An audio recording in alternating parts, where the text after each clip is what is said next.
Olá, que Deus te abençoe ricamente nesse dia. Hoje eu quero meditar com você sobre o capítulo 9 do Evangelho de João. É uma leitura extensa, mas eu quero ler o capítulo todo porque há muitas lições importantes para nós nessa narrativa. Então é importante que a gente acompanhe toda a narrativa. Diz assim, no capítulo 9 do Evangelho de João, versículo 1. Caminhando Jesus viu um homem cego de nascença. E os seus discípulos perguntaram, Mestre, quem pecou? Este ou seus pais, para que nascesse cego? Respondeu Jesus, nem ele pecou, nem seus pais, mas foi para que se manifestem nele as obras de Deus. É necessário que façamos as obras daquele que me enviou enquanto é dia. A noite vem quando ninguém pode trabalhar. Enquanto estou no mundo, sou a luz do mundo. Dito isso, cuspiu na terra e, tendo feito lodo com a saliva, aplicou aos olhos do cego, dizendo-lhe, vai, lava-te no tanque de Siloé, que quer dizer enviado. Ele foi, lavou-se e voltou vendo. Então os vizinhos, os que dantes o conheciam de vista como um mendigo, perguntaram, não é este o que estava sentado pedindo esmolas? Uns diziam, é ele, outros, não, mas se parece com ele. Ele mesmo, porém, dizia, sou eu. Perguntaram-lhe, pois, como te foram abertos os olhos? Respondeu ele, o homem chamado Jesus fez lodo, untou-me os olhos e disse-me, vai ao tanque de Siloé e lava-te. Então fui, lavei-me e estou vendo. Disseram-lhe, pois, onde está ele? Respondeu, não sei. Levaram, pois, aos fariseus o que dantes fora cego. E era sábado, o dia em que Jesus fez o lodo e lhe abriu os olhos. Então os fariseus, por sua vez, lhe perguntaram como chegar a ver. Ao que lhes respondeu, aplicou lodo aos meus olhos, lavei-me e estou vendo. Por isso, alguns dos fariseus diziam, esse homem não é de Deus, porque não guarda o sábado. Diziam outros, como pode um homem pecador fazer tamanhos sinais? E houve dissensão entre eles. De novo perguntaram ao cego, que dizes tu a respeito dele, visto que te abriu os olhos? Que é profeta, respondeu ele. Não acreditaram os judeus que ele fora cego, que agora via, enquanto não lhe chamaram os pais. E os interrogaram, é este vosso filho de quem dizeis que nasceu cego? Como, pois, vê agora? Então os pais responderam, sabemos que este é nosso filho, que nasceu cego, mas não sabemos como vê agora, ou quem lhe abriu os olhos também não sabemos. Perguntai a ele, idade tem, falará de si mesmo. Isso disseram seus pais porque estavam com medo dos judeus, pois estes já haviam afirmado que se alguém confessasse ser Jesus o Cristo, fosse expulso da sinagoga. Por isso é que disseram os pais, ele tem idade, interrogai-o. Então chamaram pela segunda vez o homem que fora cego e lhe disseram, dá glória a Deus, nós sabemos que esse homem é pecador. O homem cego, retrucou, se é pecador, não sei. Uma coisa eu sei, eu era cego e agora vejo. Perguntaram-lhe, pois, que te fez ele, como te abriu os olhos? Ele lhes respondeu, já vos disse e não atendestes, por que quereis ouvir outra vez? Porventura quereis também vós tornar-se seus discípulos? Então o injuriaram e lhe disseram, discípulo deles és tu, mas nós somos discípulos de Moisés. Sabemos que Deus falou a Moisés, mas este nem sabemos de onde é. Respondeu o homem, nisto é de estranhar que vós não saibais de onde ele é, e contudo me abriu os olhos. Nós sabemos que Deus não atende a pecadores, mas pelo contrário, se alguém teme a Deus e pratica a sua vontade, a este atende. Desde que há mundo, jamais se ouviu que alguém tenha aberto os olhos a um cego de nascença. Se esse homem não fosse de Deus, nada poderia ter feito. Mas eles retrucaram, tu és nascido todo em pecado e nos ensina a nós? E o expulsaram. Ouvindo Jesus que o tinham expulsado, encontrando-o, lhe perguntou, crês tu no Filho do Homem? Ele respondeu e disse, quem é, Senhor, para que eu nele creia? E Jesus lhe disse, já o tens visto e é o que fala contigo. Então afirmou ele, creio, Senhor, e o adorou. Prosseguiu Jesus, eu vim a esse mundo para juízo, a fim de que os que não veem, vejam, e os que veem se tornem cegos. Alguns desses fariseus que estavam perto dele perguntaram-lhe, acaso nós também somos cegos? Respondeu Jesus, se fosseis cegos, não teríeis pecado algum, mas porque agora dizeis, nós vemos, subsiste o vosso pecado. Deus abençoe a leitura da sua palavra. Esse texto, na verdade, continua no capítulo 10. Inclusive no capítulo 10, quando Jesus fala a frase tão conhecida, o ladrão vem para roubar, matar e destruir, e que muitas vezes nós associamos a figura desse ladrão a Satanás, aqui na narrativa, esse texto está, na verdade, referindo-se à pessoa dos fariseus. A lógica são os fariseus que matam, roubam e destroem em nome da fé. Dito isso, essa narrativa que a gente leu aqui no Evangelho de João, no capítulo 9, ela nos ajuda a pensar como nós enxergamos a vida e como nós enxergamos as pessoas que nos cercam. Porque há aqui nesse texto várias interpretações possíveis que são dadas ao cego, né, por várias pessoas. Eu quero falar sobre elas e eu quero falar também sobre a forma de enxergar de Jesus de Nazaré, que ele é o nosso modelo sempre, para que a gente possa saber como enxergar também os outros. Em primeiro lugar, nós temos aqui uma leitura da meritocracia teológica. Os discípulos entendem, segundo o texto, que se esse homem, de alguma maneira, nasceu cego, é porque ele ou seus pais fizeram algo para merecer isso. Aqui há aquela balança que avalia as questões da vida a partir de uma meritocracia. Faça o bem, você vai receber o bem. Faça o mal, você vai receber o mal. Muito semelhante ao discurso dos amigos de Jó, lá no livro de Jó, quando dizem a Jó: Jó, se você está sofrendo o que está sofrendo, é porque você pecou. Arrependa-se do seu pecado e tudo vai voltar ao normal. Porém, nós sabemos que a vida não é assim. Nem sempre as pessoas sofrem questões causadas pelas suas próprias ações ou escolhas. Há muito sofrimento injusto no mundo. Há pessoas muito boas que sofrem e há pessoas muito mais perversas e corruptas que aparentemente são cumuladas de bênçãos. E então este não é o critério para nós julgarmos o mundo. Ler o sofrimento alheio como símbolo, como sinal de um castigo divino por um pecado da pessoa ou dos seus antepassados é ler errado os acontecimentos. Porque Jesus diz claramente: nem ele pecou, nem os seus pais, mas foi para que se manifestem nele as obras de Deus. Ou seja, no lugar de enxergar a culpa do erro, do mal, da doença, e com essa culpa, jogar essa culpa sobre a pessoa que sofre, aumentando o seu sofrimento, Jesus enxerga nessa dor humana a possibilidade de manifestar a sua graça para glorificar a Deus. E é de fato o que ele faz. Então nós temos aqui uma primeira forma de enxergar, que é a forma meritocrática teológica dos discípulos de Jesus. Uma segunda forma de enxergar essas pessoas que sofrem pelo caminho é a forma de enxergá-los de longe, enxergá-los de vista, conhecer de vista. Quando o homem é curado, diz lá o texto no versículo que nós lemos, no versículo 8, que os vizinhos e os que dantes o conheciam de vista como mendigo, ficavam assustados. Ué, quem é esse? Será que é ele mesmo? Ou seja, a gente na verdade, não estava tão profundamente conhecedor desse personagem. A gente só o conhecia de vista. O mendigo cego era um ponto de referência, né? Talvez até mesmo de localização geográfica. Talvez alguém apontasse para ele de longe e dissesse: você está vendo aquele mendigo cego lá? Então, passa por ele, dobra à direita e você vai chegar onde você quer ir. Talvez fosse isso para muita gente. Ou seja, ele é conhecido de vista. E quantas vezes nós não conhecemos pessoas que sofrem de vista? Ou seja, não queremos nos envolver. Eles estão lá, nós estamos aqui, estamos satisfeitos. E é preciso perceber que esse cego, se ele não for enxergado, ele não enxerga, ele não vê, evidentemente. E aqui nós temos então pessoas que o conhecem de vista. E essa relação com esse cego ela é tão intensa que até mesmo a sua família o conhece de vista. Os pais não querem ter relação com ele por medo dos judeus. Quando os pais são chamados a depor para dizer se realmente é o filho, eles dizem: olha, pergunta para ele. Ele tem idade, vai responder. Eu não quero me comprometer com ele. Ou seja, é alguém de fato abandonado, alguém que se sente à margem, e não apenas se sente à margem porque foi abandonado, mas está à margem, está na periferia da vida. E muitas vezes é enxergado por pessoas como um obstáculo, ou então um adereço, ou algo que é conhecido de vista e não profundamente. Há uma terceira forma de enxergar nesse texto, que é a forma dos fariseus.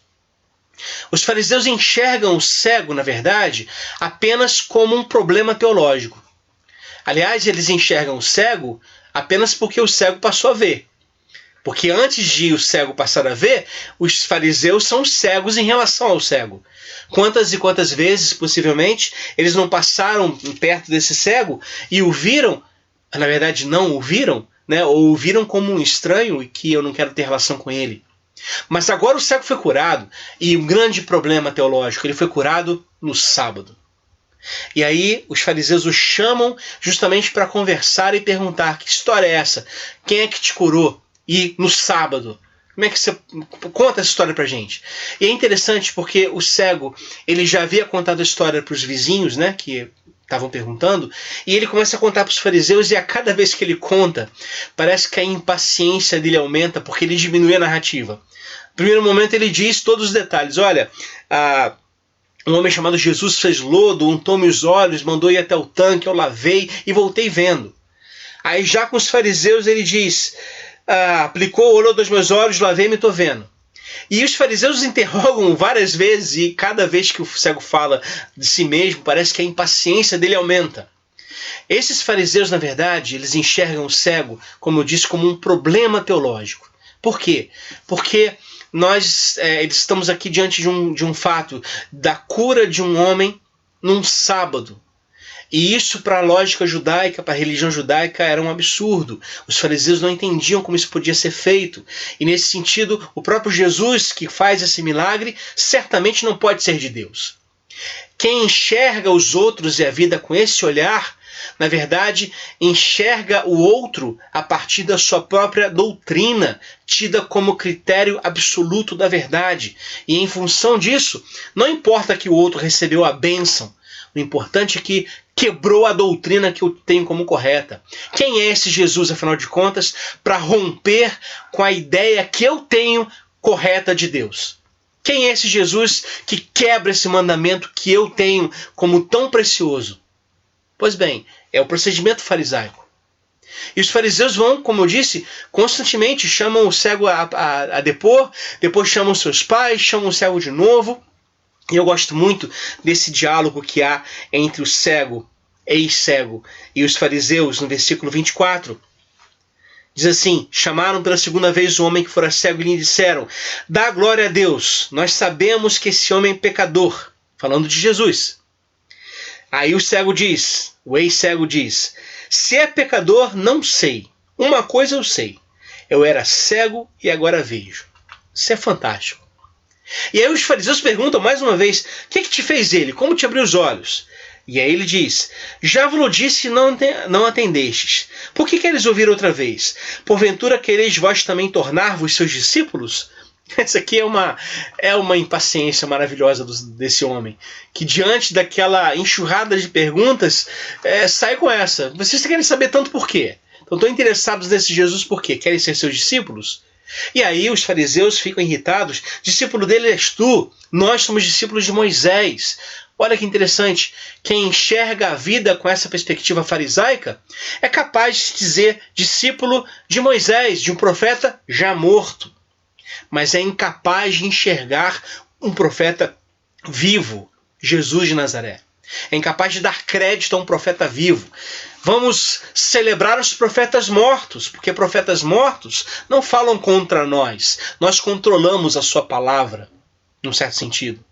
Agora, profeta vivo, profeta que está lá constantemente acusando e criticando e colocando o dedo em riste do pecado e dizendo que a vontade de Deus não é essa, que o reino de Deus não é assim, esses profetas são irritantes. E aí a voz farisaica quer silenciá-los. Nós somos discípulos de Moisés, disse lá os fariseus. Esse aí nem sabemos de onde é. Ou seja, uma leitura de quem não sabe quem Jesus é e nem quer saber de onde ele é. E aí o cego dá uma lição teológica para esses homens. Ele diz: nisso é de estranhar que vocês não saibam de onde ele é, e contudo me abriu os olhos. Nós sabemos que Deus não atende a pecadores. Pelo contrário, se alguém teme a Deus e pratica a sua vontade, a esse atende. Desde que há mundo jamais se ouviu que alguém tenha aberto os olhos a um cego de nascença.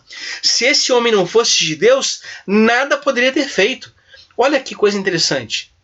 Um cego curado tem uma leitura teológica de Jesus muito mais apurada do que os sacerdotes e especialistas da religião judaica.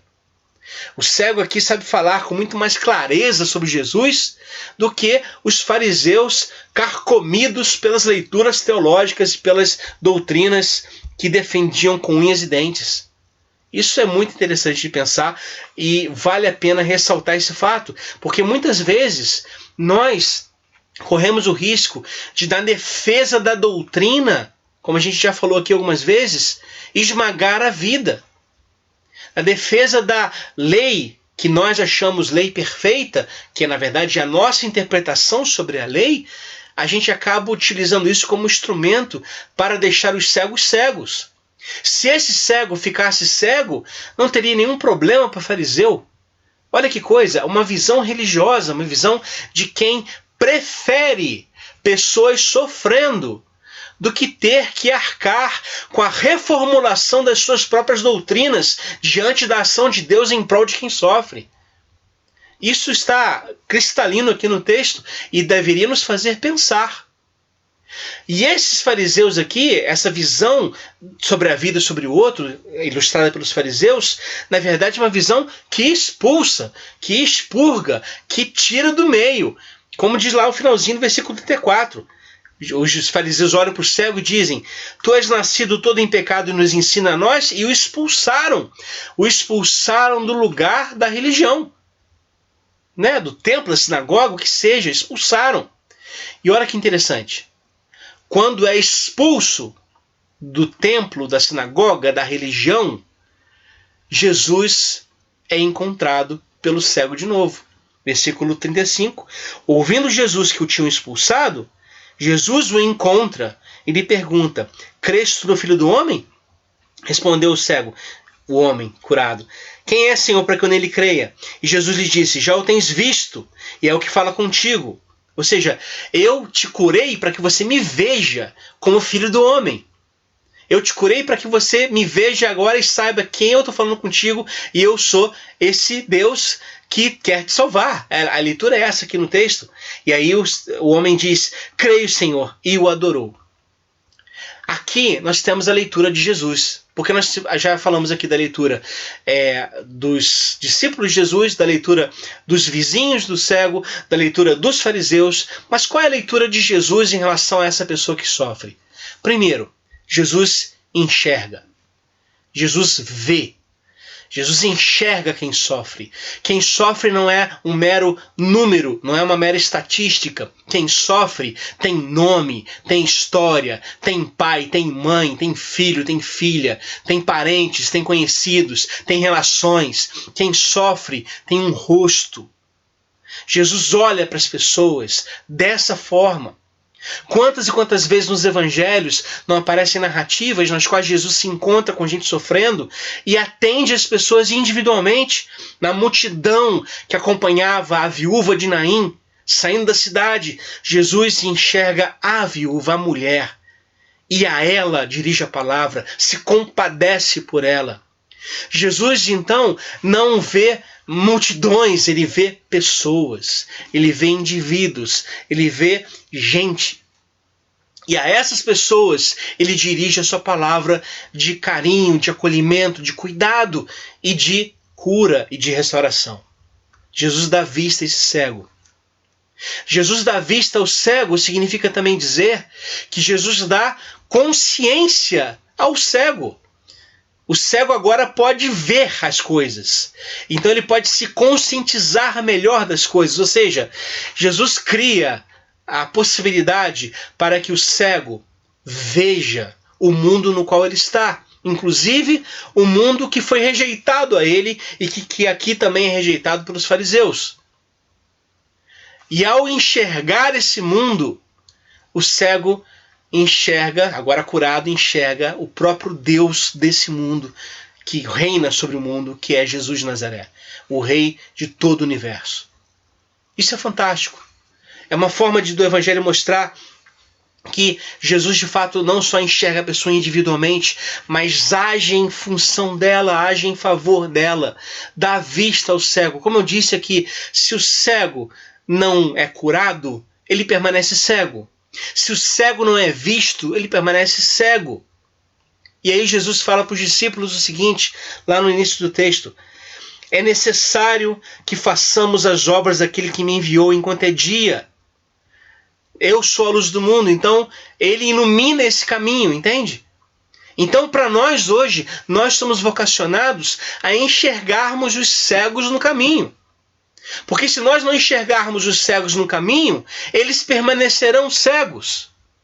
Agora, enxergar os cegos no caminho e dar visão a eles, mostrar a eles como é a realidade, dar a eles consciência, identidade, consciência histórica, consciência política, consciência social, isso também está envolvido aqui. Dar a eles essas qualidades faz com que nós sejamos também mal vistos por fariseus e por religiosos. E aí, muitas vezes nós seremos também expulsos de lugares religiosos. Mas que bom que sejamos expulsos de lugares religiosos, porque ao sermos expulsos de lugares religiosos, nós nos encontramos com Jesus de Nazaré, que está lá nos procurando fora dos templos. E é interessante aqui que o texto termina justamente com Jesus dizendo o seguinte: eu vim a esse mundo para juízo. Agora, juízo de quem? Não dos cegos pelo caminho. Não há em Jesus uma postura de colocar sobre esses cegos mais peso ainda. Mas há um juízo de Jesus sobre os religiosos, que em nome da religião se mantêm cegos. Como ele mesmo disse aqui: eu vim a esse mundo para juízo, a fim de que os que não veem, vejam, e os que veem se tornem cegos. Aí alguns fariseus vestem a carapuça. Perguntaram-lhe: acaso também nós somos cegos?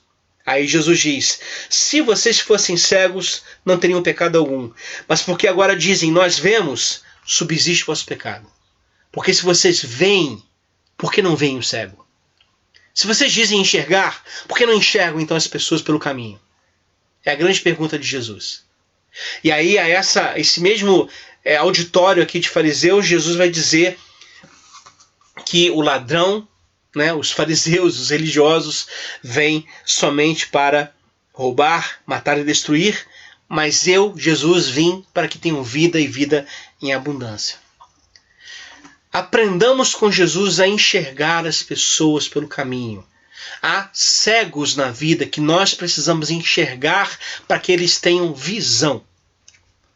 Aprendamos a fazer isso. E aprendamos a fazer isso crendo que Jesus estará conosco, também nos ajudando e ajudando essas pessoas a enxergarem melhor, de forma mais clara, cristalina, quem é Ele mesmo, o Senhor de toda a glória, o Filho de Deus, o Filho do homem. Que Deus te abençoe em nome de Jesus e que você se sinta agora visto por Jesus de Nazaré. Se você se enquadra talvez nessa situação desse cego de nascença, por N razões, em maior ou menor grau, sofrendo de uma maneira, colocado na periferia, sem chance, entenda e tenha certeza de que Jesus te enxerga nesse momento. E não só te enxerga, mas Ele vai ao teu encontro para te dar visão e para cuidar de você. Que Deus te abençoe ricamente em nome de Jesus. Um abraço.